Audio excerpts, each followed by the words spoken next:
అందుకు సహాయకరంగా మార్కు రాసిన సువార్త 5వ అధ్యాయము మొదటి నుండి కొన్ని వచనాలను మనం చదువుకుందాం. మార్కు రాసిన సువార్త 5వ అధ్యాయము 7వ వచనం వరకు మనము మార్చి చదువుకుందాం. మార్కు రాసిన సువార్త 5వ అధ్యాయము 1వ వచనం నుండి 7వ వచనం వరకు మనం మార్చి చదువుకుందాం. 1వ వచనం, వారు ఆ సముద్రమునకు దరినున్న గెరాసేనుల దేశమునకు వచ్చిరి.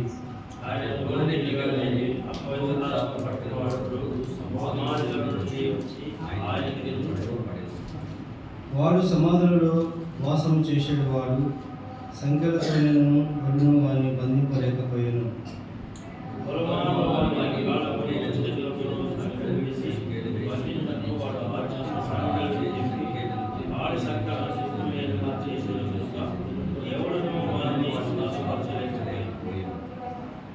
ఐదవ వచనం, వాడు ఎల్లప్పుడూ రాత్రింబగలు సమాధులలోను కొండలలోను కేకలు వేయచ్చు, తన్ను తాను రాళ్లతో గాయపరచుకొనుచు ఉండెను.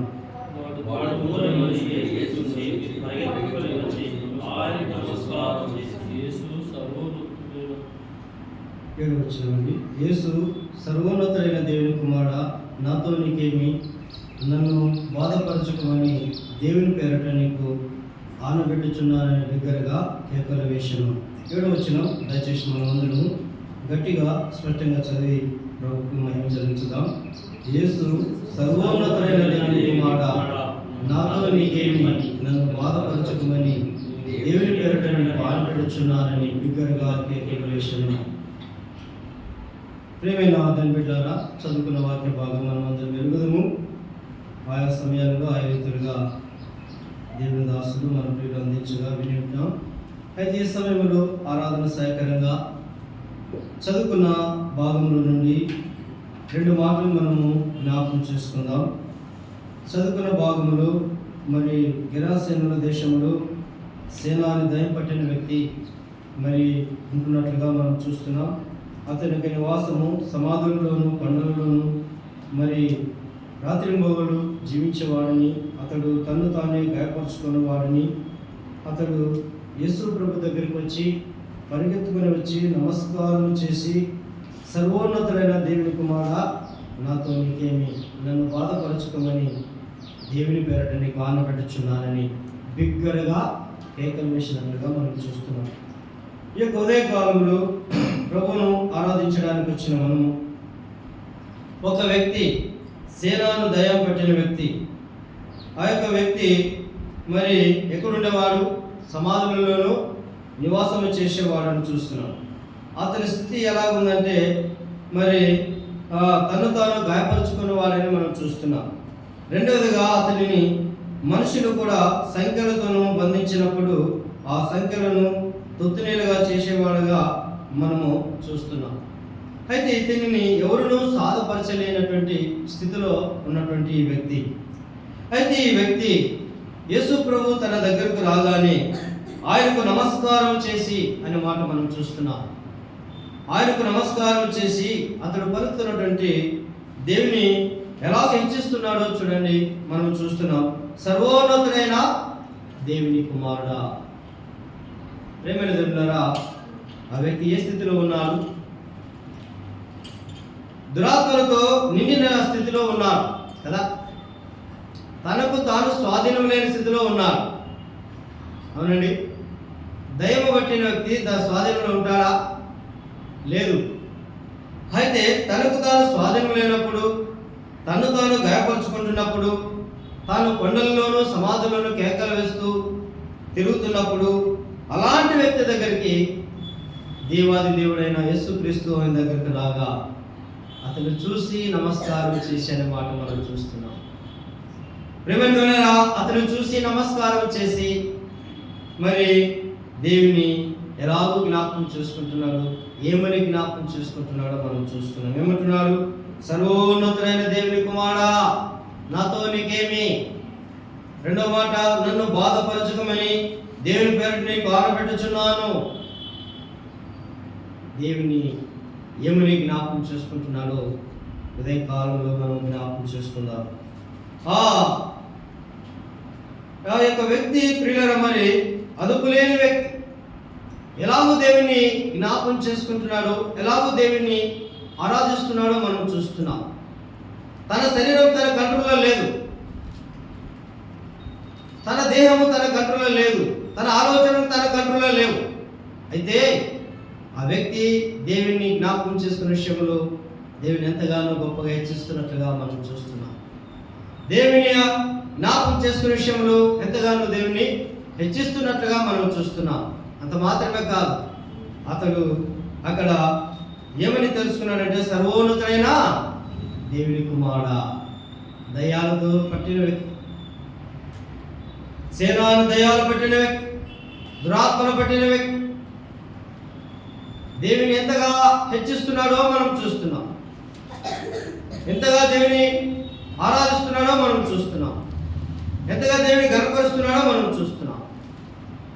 ప్రేమదేవులరా, నిజంగా ఆ వ్యక్తి దేవుని ఇచ్చిస్తూ రెండో మాట పలుకుతున్నాడు, నన్ను బాధపరుచుకోమని దేవుని పేరున నీకు కేకలు ఆనబెట్టి కేకలు వేయించున్నాను. ప్రేమదేవులరా, నిజంగా ఆ వ్యక్తి చెప్పినట్లుగానే ఇక్కడ మనం చూసినట్లయితే ఆ వ్యక్తి దేవుడు ఎలాంటి వాడు ఎరిగి దేవుని జ్ఞాపకం చేసుకుంటున్నాడు. ఆరాధనలో ప్రాముఖ్యమైనది మన దేవుడు ఎలాంటి వాడో మనము తెలుసుకొని ఎరిగి మనం ఆరాధించడము అదెంతో శ్రేష్టమైనది. అందుకే కీర్తనలు లేఖనాల్లో మనం చూసినట్లయితే యెహోవా ఉత్తముడని రుచి చూచి తెలుసుకుని. ప్రియమైన దేవులారా, ఆరాధనకి చేరొస్తున్నాం మనము. మరి ఈ యొక్క వ్యక్తి ఏమని తెలుసుకున్నాడు?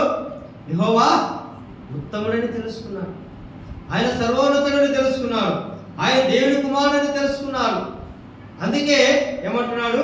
నన్ను బాధపరచుకోము అని కేకలు వేస్తున్నాడు. ప్రేమైన దేవుని బిడ్డలారా, నిజంగా మనము మన పాపాలను బట్టి మనము బాధించబడాలి, మనము శిక్షించబడాలి. మనము శిక్షకు పాత్రులం, మనము బాధకు పాత్రులం, మనము నిందకు పాత్రులం, మనము అవమానానికి పాత్రులం. అయితే నిజంగా ఇక్కడ మనం చూస్తున్నాము, యేసు ప్రభువారి భూలోకంలో ఉన్నప్పుడు ఎవరినైనా బాధ పెట్టాడా? ఎవరినైనా కొట్టాడా? ఎవరినైనా దూషించాడా? ఎవరిని దూషించలేదు, అందరినీ ప్రేమించాడు. శత్రువులను ప్రేమించాడు, మిత్రులను ప్రేమించేవాడు, ప్రేమించేవారిని ప్రేమించాడు, ప్రేమించిన వారిని ప్రేమించాడు, వెంబడించే వారిని ప్రేమించాడు, వెంబడించుకున్న వారిని ప్రేమించాడు. అందుకే ఆయన అంటున్నాడు, సర్వోన్నతుడైన దేవుని కుమారుని చెప్పి జ్ఞాపకం చేసుకుంటాడు. ఆ దేవాది దేవుని లక్షణాలు ఆయన జ్ఞాపకం చేసుకుంటూ మరి పిల్లరా మనం ఆరాధన చేయాలి. అయితే ఆరాధన చేస్తున్న మనము నిజంగా ఆయన ఎవరిని బాధ పెట్టలేదు, ఎవరిని శిక్షించలేదు.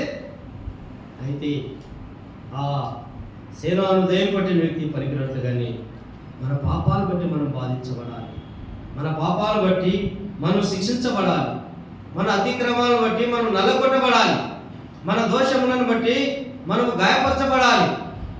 అయితే ఆ ప్రభువారు మనల్ని ప్రేమించారు, ఆ దేవాది దేవుడు మనల్ని ప్రేమించారు.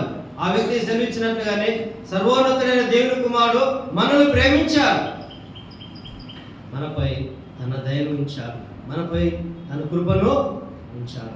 నిజంగా మనం ఎంతో ధన్యులమో ఒకసారి మనం జ్ఞాపకం చేసుకున్నాం. మన పాపాలను బట్టి మనము కొట్టబడాలి, ఏడవబడాలి, గాయపరచబడాలి, సిలువ వేయబడాలి, మరణించాలి, మన స్థితి పాతాళానికి. అయితే ఇలాంటి స్థితిలో ఉన్న మనలను ఆ ప్రభువారు మనల్ని గాయపరచలేదు, మనల్ని శిక్షించలేదు. అయితే ఆయన ఏమయ్యాడు?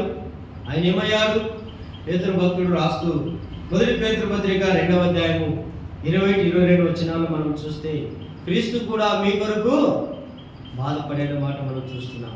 ఎవరి కొరకు బాధపడ్డాడు? క్రీస్తు కూడా మీ కొరకు బాధపడి. అవును పిల్లరా, మన పాపాలు బట్టి మనము బాధపడాలి, శిక్షించబడాలి. అయితే ఆ దేవాది దేవుడు మన పాపాలను బట్టి మనం శిక్షించక, మనల్ని గాయపరచక, మనల్ని బాధించక ఆయనే బాధపడినట్లుగా మనం చూస్తున్నాం. ఆయనే గాయపరచబడినట్లుగా మనం చూస్తున్నాం. ఆయనే కొట్టబడినట్లుగా మనం చూస్తున్నాం. ఆయనే యెరూషలేము వీధిలో విడవబడినట్లుగా మనం చూస్తున్నాం. ఆయనే మనందరి దోష శిక్ష భరించిన దేవుడిగా మనం చూస్తున్నాం. ఈ భాగాన్ని తెలియజేస్తూ మరి భక్తుడైన యోహాను అంటాడు, ఇదిగో లోక పాపములను మోసుకొని పోవు దేవుని గొర్రె పిల్ల అన్నాడు.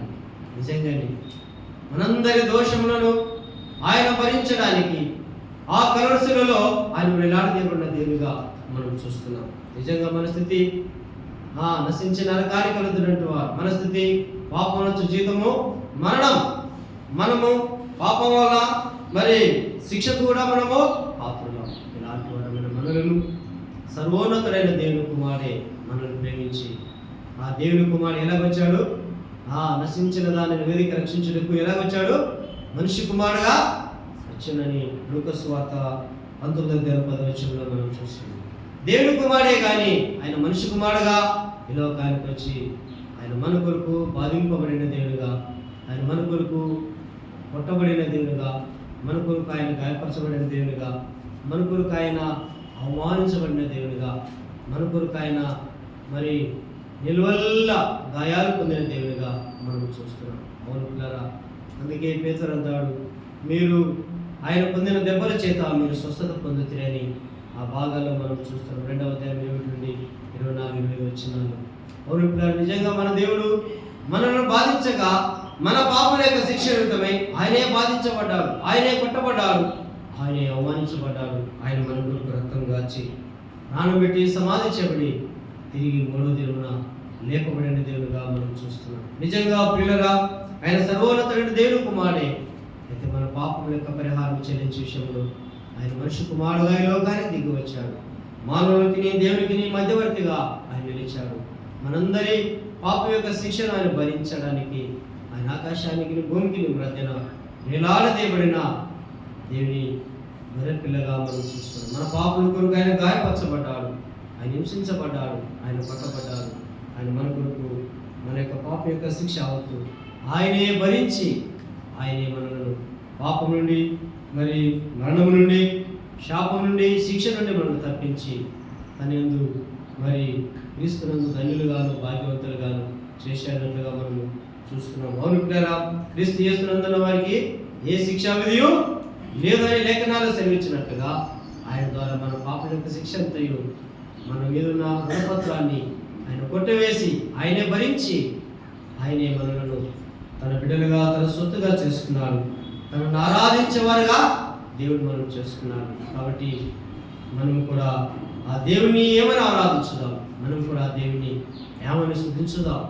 అలనాడ వ్యక్తి ఆ ప్రభువాన్ని ఏమని జ్ఞాపం చేసుకున్నాడంటే సర్వోన్నతుడైన దేవుని కుమారుడా అని చెప్పి ఆయన జ్ఞాపం చేసుకుంటూ ఆయనను మరి మహింపరిచినట్లుగా మనం చూస్తున్నాం. అయితే మనము కూడా నిజంగా ఆయన కొరకు రక్తం వార్చలేదు, ఆయన కొరకు ప్రాణం పెట్టలేదు. కానీ అయితే ఆ వ్యక్తిని ఆ యొక్క సేనాలను దయ పెట్టిన వ్యక్తి విడిపించి స్వస్థతగా చేశాడు. కానీ అయితే మన కొరకు మనల్ని విడిపించడానికి ఆయన ఈ లోకానికి దిగి వచ్చినట్లుగా మనం చూస్తున్నాం. మనల్ని తన బిడ్డలుగా చేసుకోవడానికి ఆయన మన కొరకు తన రక్తము కార్చినట్లుగా మనం చూస్తున్నాం. ప్రియులరా, మనకు స్వస్థత కలిగించడానికి ఆయన పరిశుద్ధమైన దేహమే గాయపరచబడినట్లుగా మనం చూస్తున్నాం. కాబట్టి మనం ఎంతో ధన్యులమో ఒకసారి మనం జ్ఞాపం చేసుకున్నాం. మన పట్ల ఆయన కృప ఎంత అధికంగా ఉన్నదో మనం జ్ఞాపం చేసుకున్నాం. మన పట్ల ఆయన యొక్క దయ ఎంత గొప్పగా ఉన్నదో మనం జ్ఞాపం చేసుకున్నాం. మన పట్ల ఆయన ప్రేమ ఎంత ఉన్నతంగా ఉన్నదో మనం జ్ఞాపం చేసుకున్నాం. కాబట్టి ఆయనే మన కొరకు బాధపడి ఆయన మన కొరకు మరి మనల్ని తన బిడ్డలుగా తన సొత్తుగా చేసుకున్నట్టుగా అదే కాలంలో ప్రభు యొక్క శ్రమలను ఆ ప్రభు యొక్క బాధలను మనం జ్ఞాపకం చేసుకోవాలి. ఆ ప్రభువాన్ని ఆరాధించి ఆ ప్రభువాన్ని స్తుతించి ఆ ప్రభువాన్ని దేవుని కొద్ది మనను దీవించుకోవాలి.